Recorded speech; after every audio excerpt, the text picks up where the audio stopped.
భద్రాద్రి కొత్తగూడెం జిల్లా జూలూరుపాడు మండల కేంద్రంలో జూలూరుపాడు ప్రాథమిక పాఠశాలలో ప్రకృతి ప్రేమికుడు సాంబయ్యను పాఠశాల సిబ్బంది సత్కరించారు.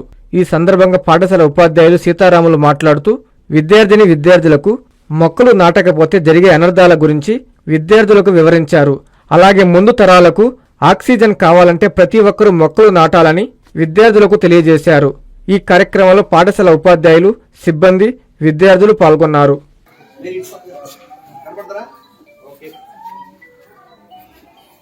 ఈ మధ్య మనకి శివ సార్ వచ్చారు కదా. శివ సార్ ఏంటి కాన్సెప్ట్ ఏంటి? ప్లాస్టిక్ నివారణ. అవునా? రే ఒకళ్ళు చెప్పేది కాదు, ఒకళ్ళతో చెప్పించుకునే పరిస్థితి కాదు మనది. మనకు మనమే, మన కోసమన్నా మన నెక్స్ట్ జనరేషన్ కోసమే మనం చేసుకోవచ్చు. కానీ వాస్తవంగా మాలాంటి ఉద్యోగస్తులు కూడా కాదైనా, మాలాంటి ఉద్యోగస్తులు కూడా కాదు.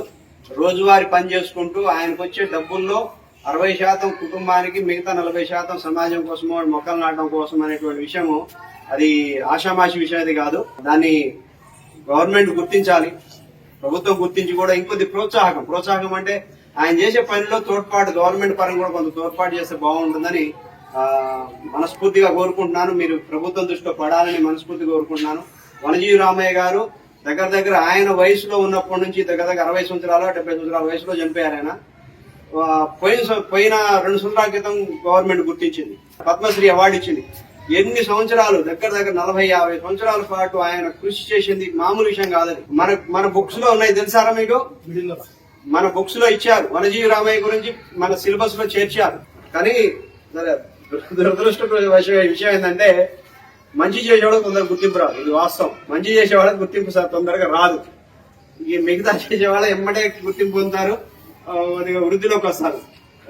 సరే, ఇంకో విషయం ఏంటంటే సాంబయ్య గారిని మనస్ఫూర్తిగా అభినందిస్తూ ఆయన గారిని చిరు సన్మానము అన్ఎక్స్పెక్టెడ్ గా వచ్చారు ఆయన.